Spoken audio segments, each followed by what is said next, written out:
Hello दोस्तों, स्वागत है आपका मेरी चैनल मेड हेल्थ सपोर्ट में। दोस्तों, इस वीडियो में हम बात करने वाले हैं कि प्रेग्नेंट होने के लिए आपको किन चीज़ों से दूर रहना चाहिए। दोस्तों, महिलाओं को प्रेग्नेंट होने से पहले अपने खान पान की आदतों के साथ ही जीवन शैली को बदलने की ज़रूरत होती है। तो यहाँ पर कुछ आदतों के बारे में बताया जा रहा है जिनको प्रेगनेंसी से पूर्व आपको खुद से दूर करना होगा या प्रेगनेंसी के लिए इनसे दूर होना होगा। इसमें सबसे पहले तो है बात कि गर्भ निरोधक गोली लेना बंद करें। अगर आप किसी गर्भधारण को रोकने के लिए किसी जन्म नियंत्रण तरीके का प्रयोग कर रही हैं तो आपको गर्भधारण करने से पहले उसको छोड़ना होगा। कई बार जन्म के नियंत्रण के लिए इस्तेमाल में लाए जाने वाले तरीके पर भी निर्भर करता है कि आपका शरीर कितने समय बाद गर्भधारण करने के लिए तैयार हो पाएगा। जन्म नियंत्रण के लिए यदि आप कॉपर टी का प्रयोग कर रही हैं तो इसको हटाते ही आपका शरीर दोबारा से जल्द ही प्रेग्नेंट होने के लिए तैयार हो जाता है। इसके अलावा यदि आप हार्मोनल जन्म नियंत्रण उपकरण का प्रयोग करती हैं तो आपका शरीर प्रेग्नेंट होने के लिए थोड़ा समय लेता है। जो महिलाएं लंबे समय से जन्म नियंत्रण का प्रयोग कर रही हैं उनको प्रेग्नेंट होने में थोड़ा समय लग सकता है। सामान्यतः इसका प्रयोग रोकने के 6 से 8 सप्ताह में दोबारा नियमित रूप से प्रेगनेंसी के लिए आपका शरीर तैयार हो पाता है।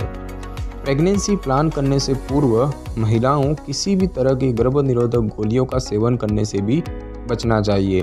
गर्भधारण करने से कुछ समय पहले से ही इन दवाओं को लेना बंद करना होता है और साथ ही सेक्स के दौरान कॉन्डम का भी प्रयोग नहीं करना चाहिए। गर्भधारण करने के लिए आपको प्रेगनेंसी रोकने के उपायों का प्रयोग करना तुरंत बंद करना होगा। दोस्तों, कुछ दवाएं हैं जो गर्भधारण की संभावना को प्रभावित कर सकती है और उनके प्रतिकूल प्रभाव महिलाओं के लिए सही नहीं है। यदि आप कोई दवाइयां ले रही हैं तो आपको गर्भधारण करने की कोशिश करने से पहले अपने चिकित्सक से जांच करानी होगी। अगर हम बात करें एंटी इन्फ्लेमेटरी दवाएं तो इस श्रेणी में आसानी से उपलब्ध दवाओं की बात करें तो आइबुप्रोफेन या फिर एस्पिरिन। साथ ही साथ अगर हम कीमोथेरेपी की बात करें तो कैंसर के उपचार के लिए कीमोथेरेपी के लिए इस्तेमाल की जाने वाली कुछ दवाएं जो हैं वो स्थायी डिंब ग्रंथि विफलता का कारण बन सकती है, यानी कि ओवेरियन फेल्यूर कर सकती है। तीसरी है न्यूरोलेप्टिक दवाइयाँ। तो ये एंटीसाइकोटिक दवाइयाँ हैं जो आपकी पीरियड्स के साथ गड़बड़ कर सकती है और बांझपन का कारण बन सकती है। एक है स्पाइरोनोलेक्टोन। इसका उपयोग द्रव प्रतिधारण को कम करने के लिए किया जाता है। दवा का प्रभाव प्रतिवर्ती है और आप दवा रोकने के कुछ महीने बाद गर्भवती होने में सक्षम हो जाती है। साथ ही साथ दर्द को दूर करने वाली दवाएं और अवसाद को दूर करने वाली दवाएं भी अगर आप ले रही हैं तो डॉक्टर से पहले परामर्श अवश्य लें। यदि आपका साथी कोई दवाएं ले रहा है, जैसे कि टेस्टोस्टेरोन की बात करें तो रिप्लेसमेंट टेस्टोस्टेरोन प्राकृतिक टेस्टोस्टेरोन उत्पादन को प्रभावित करता है, जो कि बदले में शुक्राणु उत्पादन को रोकता है। साथ ही दूसरा, अगर वो एनाबॉलिक स्टेरॉइड ले रहा है तो मांसपेशियों का निर्माण या शरीर की वसा कम करने के लिए इसका उपयोग किया जाता है, लेकिन इसके उपयोग से भी प्रजनन क्षमता प्रभावित होती है और इसीलिए यदि आपका साथी ये स्टेरॉइड दवाएं ले रहा है तो उसे इन्हें लेना रोक देना चाहिए। साथ ही साथ एंटी डिप्रेसेंट और एंटी एंग्जाइटी दवाएं तो अवसाद और चिंता का इलाज करने के लिए निर्धारित दवाएं प्रजनन पथ के जरिए शुक्राणु की उचित गति को रोक सकती है या शुक्राणु को नुकसान पहुंचा सकती है। और साथ ही साथ अगर हम बात करें फंगल इन्फेक्शन दवा की तो कीटोकोनाजोल फंगल इन्फेक्शन का इलाज करने के लिए इस्तेमाल की जाने वाली दवा यदि एक गोली के रूप में ली जाती है तो टेस्टोस्टेरोन और शुक्राणु उत्पादन को भी प्रभावित कर सकती है। तो आपको ये सारी जो गोलियाँ हैं ये लेना आपको बंद करना होगा। तो दोस्तों, अगर हम बात करें कि आपको किन चीज़ों को खाना पीना बंद करना है तो स्टडी में महिलाओं में शराब का सेवन गर्भधारण की कम संभावना के साथ जुड़ा हुआ है। शोधकर्ताओं इस निष्कर्ष पर पहुंचे हैं कि जब कोई महिला शराब पीती है तो उसकी गर्भधारण की संभावना कम होती है, भले ही वह महीने के फर्टाइल दिनों के दौरान सेक्स कर रही हों। यहाँ तक कि अगर आप एक सप्ताह में सिर्फ 5 या उससे कम पैग लेती हैं तो भी आप अपनी बच्चा पैदा करने की संभावना को कम कर रही हैं।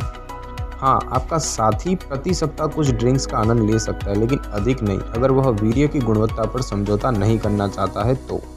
शराब अधिक पीने से रक्त में टेस्टोस्टेरोन की मात्रा बढ़ जाती है, जिससे वीर्य की मात्रा और शुक्राणु घनत्व में समस्याएं हो सकती है।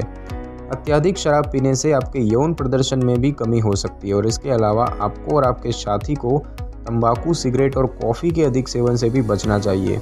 कुछ खाद्य पदार्थ ऐसे होते हैं जो आपको प्रेगनेंसी प्लान करने के बाद खाने नहीं चाहिए, जैसे कि चीनी। विशेषज्ञ बताते हैं कि चीनी में मौजूद कार्बोहाइड्रेट शरीर के लिए घातक होता है। इससे आपके शरीर के इंसुलिन का स्तर नियंत्रण में रखना मुश्किल होता है और इसीलिए गर्भधारण करने वाली महिलाओं को चीनी का सेवन नहीं करना चाहिए। रिफाइंड चीनी से बनी चीज़ों को खाने से बचना चाहिए। दूसरा है मरकरी यानी कि पारा युक्त मछलियों का सेवन ना करें। मछली में प्रोटीन की मात्रा पाई जाती है, लेकिन कुछ मछलियाँ ऐसी होती है जिनमें कि मरकरी की मात्रा बहुत अधिक पाई जाती है। तो पारा यदि अधिक मात्रा में महिलाओं के खून में मिल जाए तो इससे प्रजनन क्षमता पर दुष्प्रभाव होता है। तो इसके सेवन से यदि आप गर्भधारण भी कर लेती हैं तो भी यह आगे चलकर गर्भ में पल रहे बच्चे के दिमाग व तंत्रिका तंत्र को नुकसान पहुंचा सकता है।